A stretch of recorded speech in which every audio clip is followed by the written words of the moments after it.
In this special episode of the Awake Origins Experience, I sit down with the remarkable Laurens Vehmeijer.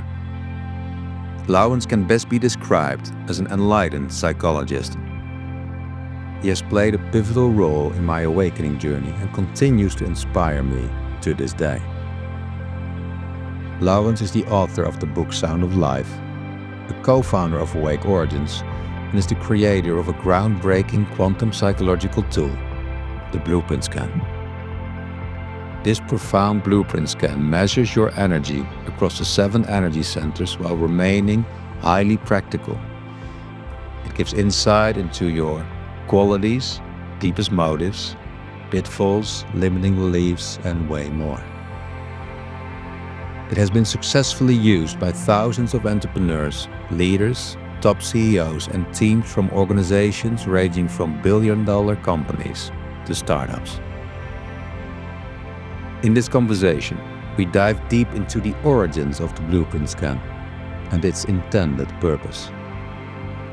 If you're interested in experiencing the BluePrint scan yourself or incorporating it into your work, you'll find more details in the description. Enjoy this inspiring conversation. Laurens, great to have you here in the midst of nature, surrounded by these mountains.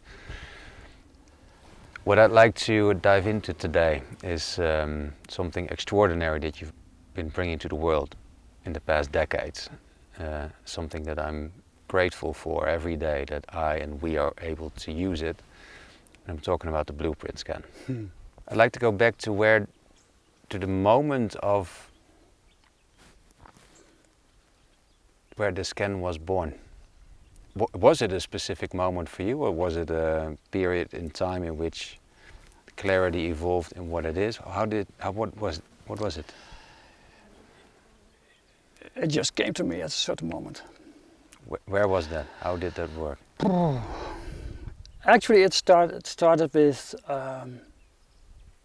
making it a habit for myself. That's my personal journey. I always felt a kind of clarity within me. I just looked through the outer context of things. I always, as a child, I really loved being into silence. I loved being into the stillness of things. Only later in life I could give it words, of course. But I loved to connect with my own silence, because it felt very close to some light and clarity I always felt in myself. And at some point in time, I just felt some connections, and the process was just by connecting the dots, really, in a very intuitive way. And then suddenly things happen. When you trust surfing on this wave where the words of knowledge, energy and awareness can't be separated anymore. So things seem just to come to you. And I just saw the image of a circle and the whole pattern of the scan. And the next thing was, wait a minute, that's the logos of reality. That's interesting. It looks like geometry. It looks like the core of geometry. In some places they even call it sacred geometry. It's not only flat geometry, but it's more dimensional geometry. So there is reality in it. There's even energy in it. On what level is which energy and how to give words to it. And that was quite a journey. So originally you saw the geometry, you Yes. saw how it was. The energy patterns. The energy patterns, and then the journey started. Yes. And my biggest teacher was on Java, Indonesia. And I remember I was on the airplane to Jakarta. From Jakarta, the train, and being in the airplane, I already recognized, saw the face of the man I was going to meet, but I never met him before. So Jakarta, from Jakarta in the train to Bandung. And there he stood in the middle of a crowd. Immediately he saw me, I saw him, and he didn't speak English. I didn't speak Indonesian. So we had wonderful conversations without literally understanding each other's words. And the lessons were at night. And he just showed me at night by traveling around. And when we met, first a social thing, and it was in the slums of a little village in the neighborhood of Bandung.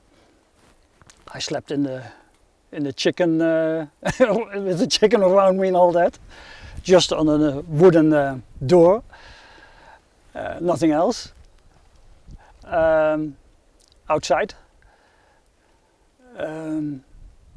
And the lessons, the conversations were in silence, complete silence. So outside, laying down, he's sitting next to me, gave me a sort kind of technique for going out of the body, which I cannot recommend anybody because it's really dangerous to do it, especially without the right assistance. Because you can go out of the body, but when you're out of the body, how do you come back? And if the body is empty, who is coming into that empty vessel again? So there can be all kinds of problems when you do that. So don't do this on your own, never do that.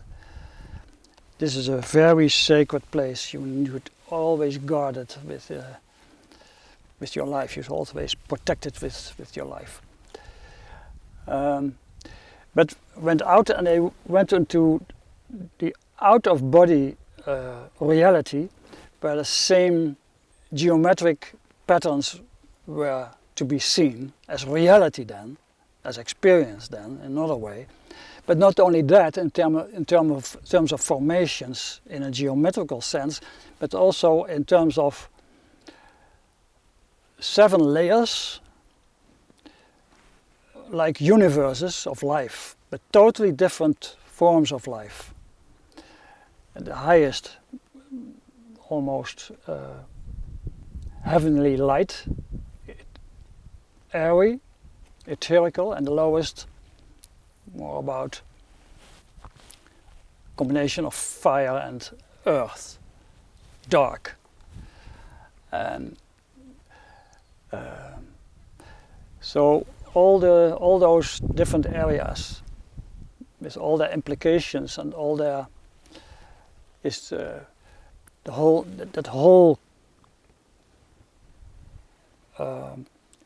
actuality of that reality is incorporated by each one of us, because we cannot see what it's not in ourselves. It's impossible. Everything is made up in the same way. This leaf has the same structure as this leaf, and there's a reason for that. And even this leaf is the same kind of leaf as this leaf, but even as this leaf. And the way it grows and the way it manifests is on each level different, with different accents. And it works the same in our system. And we call that energy levels. We call that energy vortexes, because there's also energy involved. And those worlds are living through us. And those worlds, as they live through us, get an identity you call you. And the first containment is the combination of awareness, energy and light. And then the body comes in with the elements of earth, fire, water and air, so to speak. And the mix of those 7 elements are creating the constant production, like children, of your behavior and the patterns in that behavior that is circling around all the time in your life, that creates patterns of habits, of habituations, where you can identify with, and that gives you your personality, even physically. Hey, wait a minute, hi, how are you doing? They recognize your pattern. It's also important to be recognized, to don't jump around like from one appearance to another appearance, because then it becomes chaotic. But our strength, our heroship, as I told you before, is that within this structure we keep in touch with our most sacred and most, with the source of it all, the source of God even. And that's all working through us. So the only problem we have is that the mind tries to reinvent the whole thing again in its own way and on its own terms. And that's the mental illness that is the cause of our unhappiness, our sense of unhappiness and suffering. So the scan is also helping you to step back, to see even things from the right perspective again, in order to combine your state of being, read also your blueprint, to the art of living. So, at a certain point in time in Indonesia, you saw the build-up of your blueprint. Yeah, that was very funny. Why? That was very funny to see it. Yeah, I was amazed. I also said, wait a minute, I didn't have that completely right, just a very little thing. So I went, after I was home again, I just gave it a little change, and that was it. So then you had the build-up, but then how do you make it measurable on the individual level? Actually, that was the easy part, because everything is there in everyone. It's only about our choices. Another word for the choices we always make is preference. So if everything is there, you only need to ask, where are your preferences?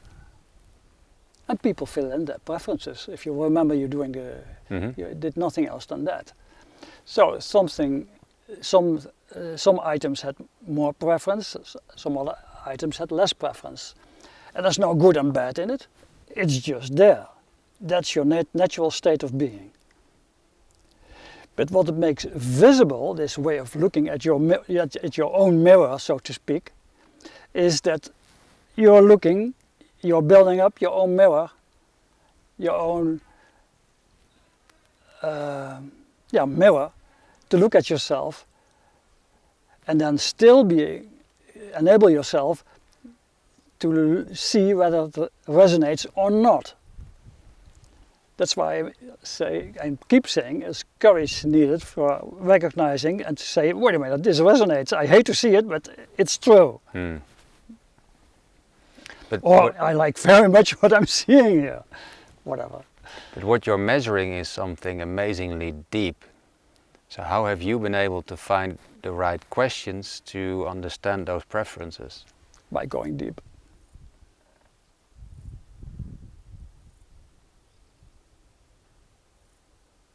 And that means contemplating a certain essence or component. By going into nature. I was a mountaineer. I especially went to the Alps here in Europe and walked high in the mountains for days just to find one word to really grasp it in relation to all the other words. Yeah. Was it a joyful process for you? Was it hard work? How did you experience it? I just had to do it. It was meant to be. There was no question about it. How much time did it take you to go through that whole process? two and a half years to really finish it off. So it took you 2.5 years to complete it? Yes. And then you started working with it and found your confirmation while working with it? Yeah. I couldn't believe it at first myself. I knew it was true. But what I wanted to do is condense it as much as possible into the lowest vibrations there are, so to make it as concrete as possible, to make it visible and recognizable. And after a certain moment I decided, okay, let's go for it in terms of giving personal feedbacks and coaching and advisory conversations, and also in terms of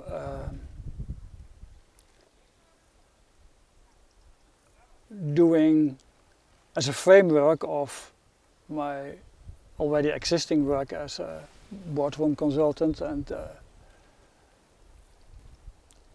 reorganization advisor. So, because it really was quite useful to reallocate people in the right positions. Because if you can do it with people, you can also do it with functions.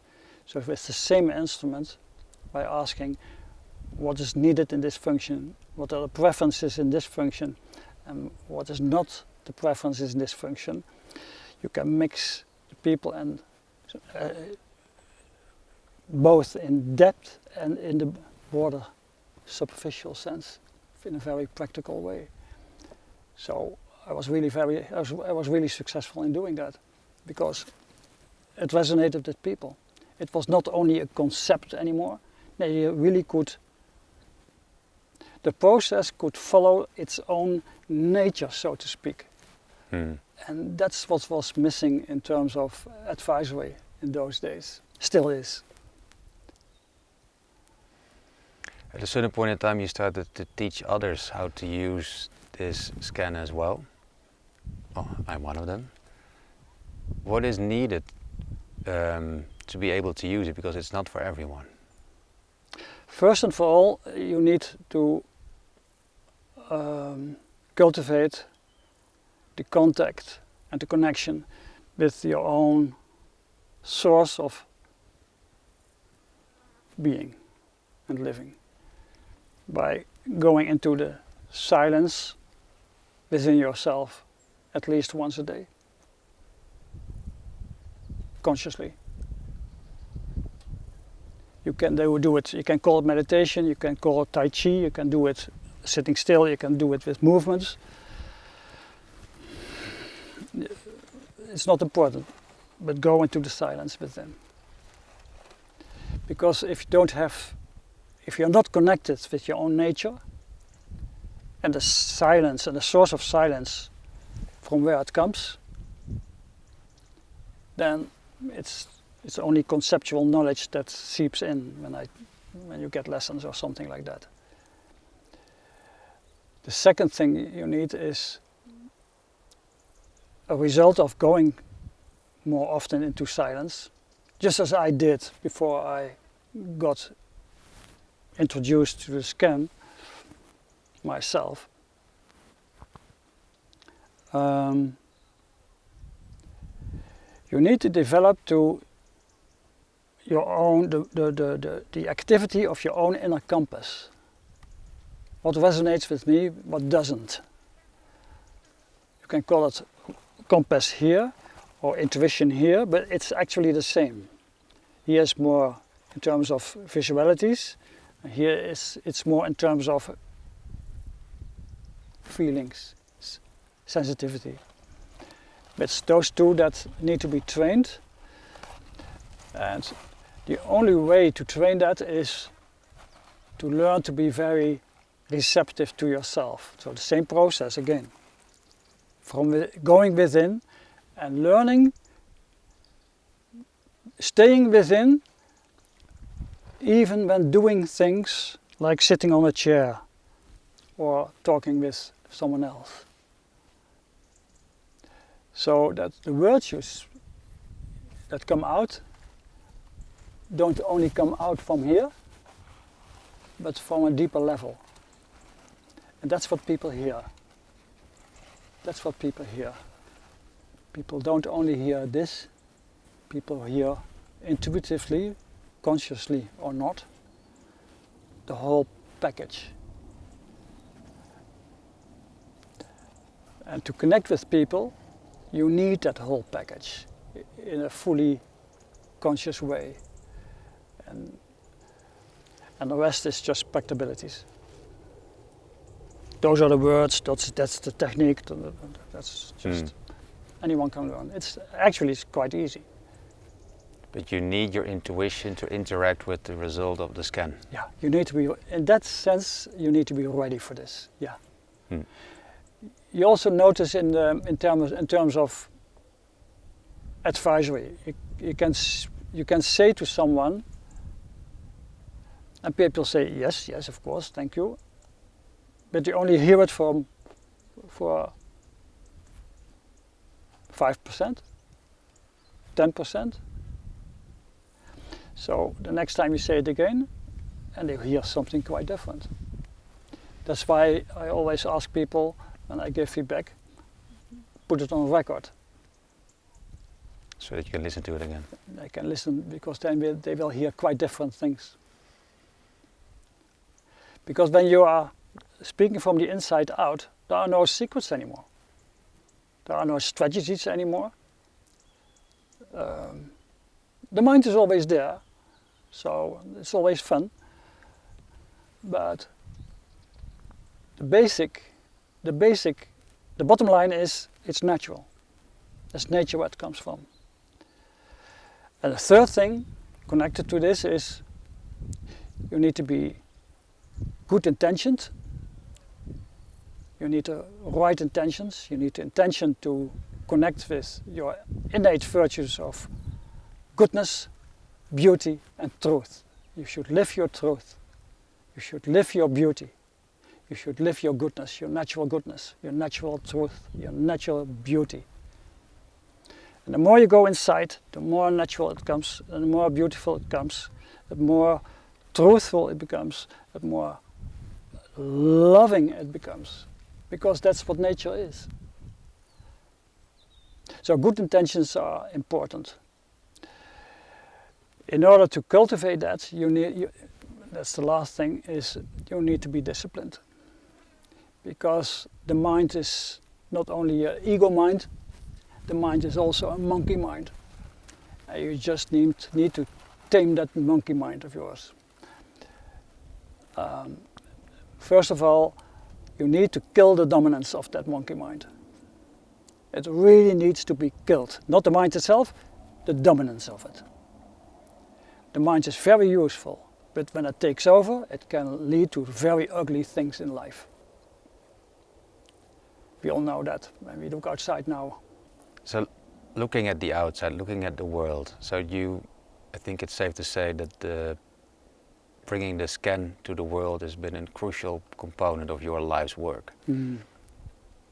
What do you feel, or what do you wish that the role of the scan will be in the future towards this outside world? I hope to enhance and to make it easier for people to integrate their lives again, to get integrated within themselves again, to get back home at themselves again. That's the only thing. What artificial intelligence does with all those screens around us is one big extension of separated, isolated mind games. It's not, we can't connect really with it. And we make that dominant. And we make that artificial reality dominant in our lives. It's inevitable that we get an artificial lifestyle. And it alienates it doesn't integrate anymore, it disintegrates us. And things get illusional, and the things that are harmed that are enhanced that will grow our problems, and in all kinds of areas of health and organization and whatever. But problems and suffering and pain and difficulties are the keywords there. And that's a sign that we are in our survival mode, that we are far away of real art of living, as we are meant to be. That's what I hope to bring with this, with the introduction of this blue skin. Yeah. Because when people suffer, I suffer. It makes me happy also when people are happier. And that's a wealth you cannot buy with money. What's the use of all your billions when you go to the toilet and you can't pee anymore? To put it very bluntly. What's the use of all your money or all your whatever you have when you know you are dying within a few hours? A bit late to come to that conclusion at the end of a life, or standing before your toilet. Just get back home. Just let life and nature take care of itself. Let it surf on it. Don't manipulate it. Don't interfere with it. It's useless to interfere with the ocean. It's useless to interfere with nature. It's useless to interfere with life.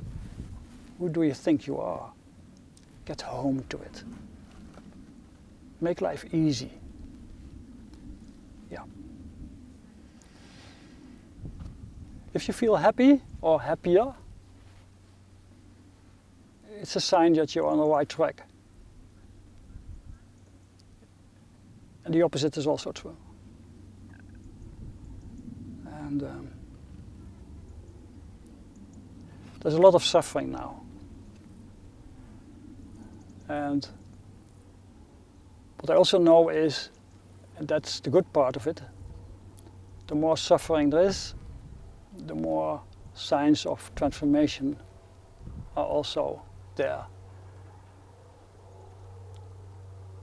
So the times we are living in now are